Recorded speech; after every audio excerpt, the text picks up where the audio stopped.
Clive, you're looking slender, which I assume is not because of the last-minute panic of coming here. How did you achieve this? Well, for 20 years I've been battling with my weight, and I found out that diets don't work. What you've got to do is you've got to change what you eat so you can eat as much as you like. And they've got me onto fibre, and now I eat carpets and hardboard.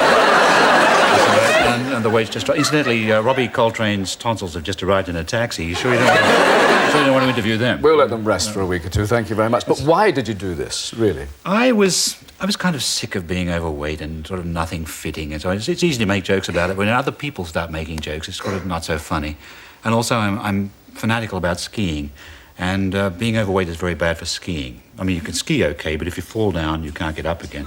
And I would fall down and I couldn't get up, and snow would accumulate on me, and they would find me next spring. You know. You're looking very tan. This is because of it. This is snow. I've been away for 2 weeks skiing, and you know, the light off the snow it's very hot glare, and it actually tans you. In fact, you're supposed to wear goggles, but I don't like doing that because you end up with a pair of white goggle shapes around your eye. So I didn't wear the goggles, and so I've actually gone snowblind, and I actually can't even see you, but I can. I recognise your voice, and I've learned to trust your tone. Thank you very much. You're one of nature's skiers, then, I suppose, right? Yes, I was a sort of natural. I started very late, but I found that I went downhill very quickly. Mainly because of my tremendous weight. I used to accelerate like a piano falling out of a window. And I very nearly got killed like that last year. I was on the World Cup downhill skiing course at Borio. I was only on it by accident. I was crossing it. I was edging across it halfway up on the way to my hotel, and the ski instructor said, "This is the World Cup downhill course." And the minute he said it, I started to slide. Because they ice it. They spray it with water so it's icy, you know, because these guys only sort of touch it twice on the way down, you know. Yeah. And I started to slide, and my head went downhill, and my skis were uphill, which is a very bad way to be. Yeah. And I started gathering speed, and I was approaching the city of Borio at terminal velocity. I was actually heading for my hotel. I was heading for the lobby at 100 miles an hour, and I was literally going to check out. And the ski master saved my life. He really did. He skied down below me and brought me gradually to a halt, and he said, "You've got to lose 10 kilos." And I got out a pencil and paper and figured out how much that was, and it was an absurd 20 pounds plus.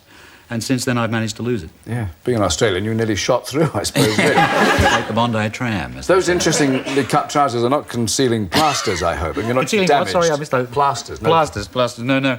I've got a few bruises on the hips or something. These are moleskins, and I last wore these moleskins about 15 years ago. Good. And now I can fit into them again. Because they looked like sausage skins last year when I tried. In fact, a lot of the kit that I'm wearing now I haven't worn for a long time, so it's all very out of date. You know, wide tie, velvet jacket. You ever seen a velvet jacket recently? Not yes. 1955. What's that on your sleeve? That's gravy. That's Cara Masalato there. But it's very old gravy. It's good yes, quality. it is, yes. I was most impressed by your documentary programme on the city of Dallas. That was a super place. And also, you showed again some athletic prowess. You dived into a swimming pool there, and there was no trick photography. It was you. It was a very fine dive. Yeah, they call it the Moby Dick shot. What we did, it was a good dive, wasn't it? Yes. It was first take, it had to be, because we couldn't afford to do it twice, you know, London weekend budget and everything like that. But what we did, we cut the film just after I went in, because what you're missing is all the water coming out of the pool onto the lawn, because I was very, very heavy. But, yeah, we got the shot. I think it contributed to the atmosphere of carefree relaxation. Yes. Was it possible to enjoy the place, really? Yes, it was, although you've got to realise they have a very high living standard, which made me very nervous, especially in the hotel I was in. I was in a hotel called the Mansion on Turtle Creek, which some people say is the most expensive hotel in the world, and certainly the most luxurious. And when I checked into my room, I had never seen so many towels. I mean, one human being couldn't use all those towels. I thought they booked me in with a symphony orchestra. and they had Nouvelle cuisine breakfasts that were sort of sliced mango sprinkled with gold dust and all this sort of thing. It was just insane. You went on to Africa then, comparatively roughing it, I assume. Yeah, it was another mission which I was doing for MI5. I can't really go into details, but we were on safari and it was tough out there. I mean, you're out there and there's just nothing to help you except 2 native servants who attend to your every wish.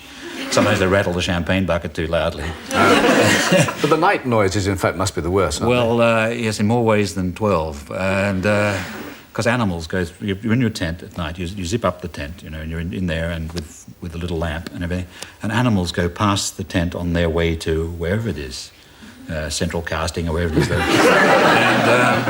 some of them are very big. And elephants. Have you ever heard an elephant go past you in the dark?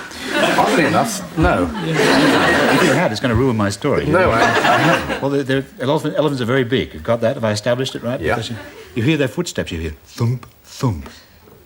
That's all you hear, and you think... Only two. Some two enormous two-legged creatures going past them. Who is it? Sylvester Stallone? And then there's a pause, and then the other two legs go past. I mean, the thing is big, and you think, why doesn't it step on the tent? And the answer is, the elephant, and indeed every other animal in Africa, thinks that the tent is solid. It can sense it in the dark and thinks it's a solid shape it doesn't want to know about. If it knew that the thing was transparent and it could just step on you, it probably would. But there's another solid shape inside, so yes, it's all right. Much more solid in those days, but slimming already. But it's the very small things that are worst, isn't it? I don't like the insects. I didn't mind the big animals very much. I mean, the lions... The lions were all obviously members of Africa Actors Equity, and they weren't going to eat the audience. You know, I mean, they wanted a job next year. They were okay. But the insects... I mean, as an Australian, I'm very hardened to insects and spiders and stuff like that. But some of the African insects are just enormous, you know. They're called mdudu. Or rather, they're called wadudu. One mdudu, two wadudu. They are really insects. I mean, they've got 4 engines, they've got swastikas on their wing. You go into your tent, you find one of these in it. Instead of trying to get the thing out of the tent, you zip up the tent, keep it in there, you know. Spend the rest of the time outside in Africa, where it's safer. You're a great sleeper. You're famous in this building for sleeping. People open office doors, there's Clive having another sleep. Yeah, I do. On the floor? I have this knack of falling asleep at will, like President Reagan.